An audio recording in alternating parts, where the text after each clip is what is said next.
Hello everybody, कैसे आप सभी। स्वागत करती हूँ आपका फिर से एक नई वीडियो में। आज की क्लास में हम करेंगे क्लास 11th माइक्रो इकोनॉमिक्स का chapter number 2 central problem of an economy. Economy में क्या प्रॉब्लम होती है, तो चलिए स्टार्ट करते हैं हमारा first topic, what is an economic problem. तो सबसे पहले बात करते हैं कि जो इकोनॉमी में जो प्रॉब्लम होती है वो प्रॉब्लम ही क्या होती है। देखिए बेटा, हमने पढ़ा था कि जो हमारे साधन होते हैं वो क्या होते हैं, लिमिटेड होते हैं। जब हमारे जो सोर्सेज होते हैं जब लिमिटेड होते हैं तो उनमें क्या होती है, हमारे चॉइस की प्रॉब्लम होती है, चयन की समस्या होती है। मान लीजिए एक ज़मीन का टुकड़ा है, उस ज़मीन के टुकड़े पर आप क्या कर सकते हैं, कोई घर बना सकते हैं, कोई फैक्ट्री लगा सकते हैं, या फिर आप कृषि कर सकते हैं, एग्रीकल्चर कर सकते हैं। ठीक है, तो यानी कि एक ज़मीन पर काम करने के लिए क्या है, बहुत सारे काम है आपके पास, तो उनमें से आपको क्या करना पड़ता है, एक बेस्ट ऑप्शन को चूज़ करना पड़ता है। तो यहाँ पर क्या हो जाती है, आपकी चॉइस की जो होती है प्रॉब्लम क्या होती है, अराइज हो जाती है। आप चाहते हैं कि आप वहाँ पर लैंड पर क्या होता है कि अपना घर भी बना लें, फैक्ट्री भी बना लें, कृषि भी कर लें, तो एक साथ आप ये काम नहीं कर सकते। आपको इन सभी अल्टरनेटिव में से कोई भी एक बेस्ट अल्टरनेटिव को चूज़ करना पड़ता है, और यही हमारी क्या कहलाती है, चयन की समस्या कहलाती है, प्रॉब्लम ऑफ एन इकोनॉमी कहलाती है। ठीक है, तो चलिए देखिए, wants of human beings are unlimited but the means of satisfying these wants are scarce. It is impossible for an economy to produce everything for each individual because no economy possesses unlimited resources. तो देखिए, ऐसा नहीं होता कि जो हमारी economy है तो उसके पास अनलिमिटेड रिसोर्सेज होती है और सबकी इच्छाएं को पूरा किया जा सके। नहीं, ऐसा नहीं होता है। It becomes necessary for every economy, therefore, to make a choice regarding the efficient use of the available resources to the economy, like land, labor, capital, etc. For example, the economy has to decide how much of the resources are to be used for the development of industries and how much for the development of the agriculture. The problem concerning the allocation of the resources to different uses is called economic problem or the problem of choice. Thus, तो क्या कहलाएगी, economic problem we mean problem of choice और the problem of economical use of scarce resources or the problem of economizing the resources. ठीक है, आया आपको समझ में कि हमारे जो प्रॉब्लम क्या होती है, मेन प्रॉब्लम ही होती है हमारी चयन की समस्या, चूज की समस्या। ठीक है, प्रॉब्लम ऑफ चॉइस ही हमारी क्या कहलाती है, इकोनॉमिक प्रॉब्लम कहलाती है।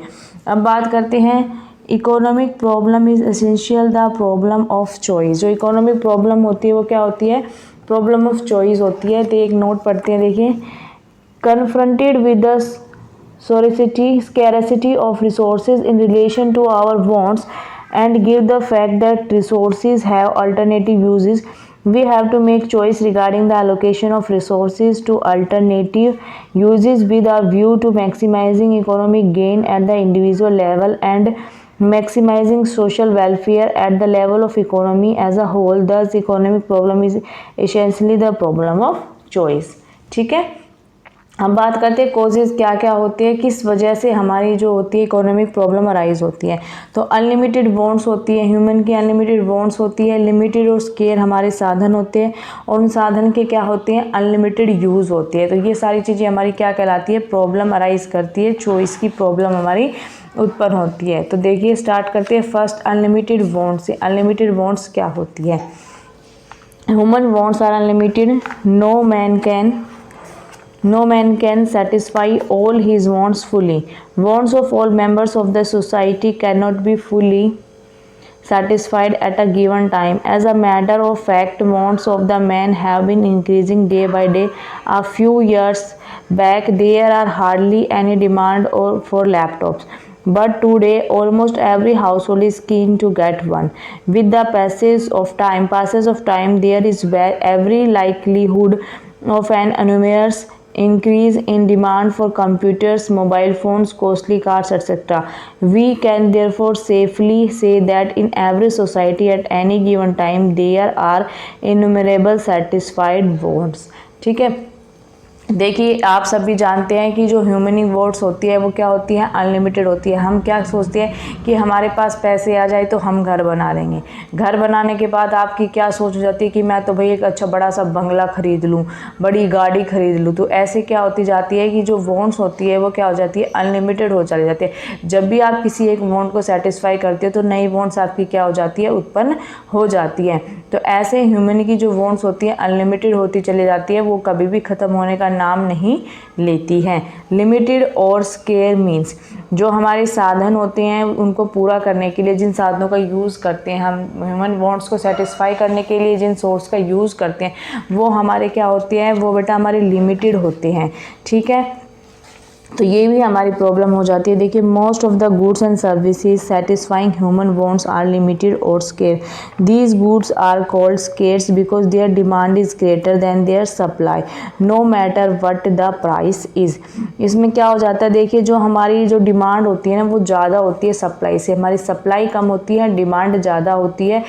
वो इसलिए क्योंकि होती है जबकि हमारे साधन क्या होते हैं, सीमित होते हैं। In the words of McNall, scarcity is a situation in which there is not enough of resources to meet all human wants। तो स्कैरिसिटी वही होती है कि जब हमारे जहाँ पर साधन क्या हो जाते हैं, कम हो जाते हैं ह्यूमन वांट्स को कंप्लीट करने के लिए।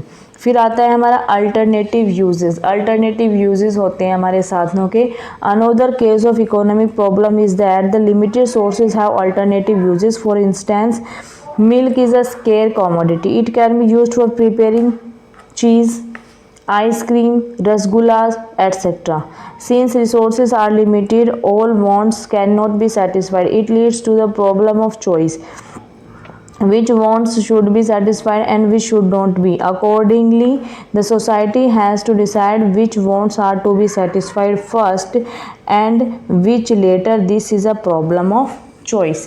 देखिए मान लीजिए आपके पास 1 kg मिल्क है, ठीक है। आप 1 kg मिल्क आप क्या चाहते हैं, या आप उससे पनीर बना सकते हैं, या आप उससे कर्ड बना सकते हैं, ठीक है, या आप उससे आइसक्रीम बना सकते हैं, या फिर आप उससे रसगुल्ला बना सकते हैं। अब आप ये तो नहीं करेंगे कि उसी दूध से आप चारों चीज़ों को बना लें, नहीं पॉसिबल है, पॉसिबल ही नहीं है। तो आपको क्या करना पड़ेगा, आपको उसमें से किसी भी एक चीज़ को सोचना पड़ेगा कि मैं रसगुल्ला अगर आप रसगुल्ला बना लेते तो बाकी तीनों चीज़ों को आप नहीं बना पाओगे। तो एक साथ आपकी जितनी भी सारी विशेज़ है, जितनी भी सारी वांट्स है, आप उसको एक टाइम पे पूरा नहीं कर सकते। इसलिए आपको एक बेस्ट अल्टरनेटिव चूज़ करना पड़ेगा। आप वो अल्टरनेटिव चूज़ करेंगे जो आपको ज़्यादा अच्छा लगता हो। आइसक्रीम, रसगुल्ला, कर्ड, चीज़ में जो आपको सबसे ज़्यादा अच्छा लगेगा आप उसी को ही क्या करेंगे, उस वांट्स को सेटिस्फाई कर लेंगे। लेकिन जो आपकी बाकी वांट्स है आपको वो सेटिस्फाई नहीं हो पाएंगी, क्योंकि जो हमारे रिसोर्सेज जो होते हैं लिमिटेड होते हैं और उनका क्या होता है, अल्टरनेटिव यूज़ होता है। तो हमारे कारण क्या होते हैं, हमारा फर्स्ट क्वेश्चन था what causes economic problem. Economic problem के कॉजेज क्या हैं, तो इकोनॉमिक प्रॉब्लम का हमारा फर्स्ट कॉजेज है अनलिमिटेड वांट्स, लिमिटेड और स्केयर मीन्स अल्टरनेटिव यूजेस। ठीक है, तो आज की वीडियो में हमने पढ़ा कि जो हमारी इकोनॉमिक प्रॉब्लम क्या होती है। तो मैं बात करती हूँ इकोनॉमिक प्रॉब्लम जहाँ वहाँ पर होती है जहाँ पर हमारे सोर्सेज कम होते हैं, सोर्सेज का अल्टरनेटिव यूज़ होता है, और जहाँ पर हमें चयन करना पड़ता है, जहाँ पर हमें चूज़ करना पड़ता है, तो वहाँ पे हमारी क्या अराइज हो जाती है, हमारी अराइज हो जाती है इकोनॉमिक प्रॉब्लम। इकोनॉमिक प्रॉब्लम में हमेशा सबसे मेन आता है हमारा चयन की समस्या। अब बात करें चयन की समस्या ही क्यों उत्पन्न होती है। चयन की समस्या इसलिए उत्पन्न होती है क्योंकि हमारे साधन सीमित होते हैं। साधन सीमित होने के साथ साथ उन साधनों का क्या होता है, अल्टरनेटिव यूज़ होता है। उन साधनों का हम बहुत ज़्यादा प्रयोग कर सकते हैं, अलग अलग तरीके से उस साधन का हम यूज़ कर सकते हैं। इसीलिए हमारे क्या होती है, चयन की समस्या उत्पन्न होती है। चयन की समस्या उत्पन्न होने के कारण हमारी इकोनॉमिक प्रॉब्लम अराइज हो जाती है। ठीक है, आई होप आपको टॉपिक समझ में आया होगा। नेक्स्ट क्लास में हम करेंगे central problems of an economy. एक इकोनॉमी की सेंट्रल प्रॉब्लम्स क्या होती है। वीडियो अच्छी लगी हो तो वीडियो को लाइक करना। चैनल पर नए हैं, अभी तक चैनल को सब्सक्राइब नहीं किया है तो पहले चैनल को सब्सक्राइब कर लें, ताकि आपको नए नए जैसे वीडियो आएगी नई नई नोटिफिकेशन आपको मिलते रहें। मिलते हैं नेक्स्ट वीडियो में। Bye bye.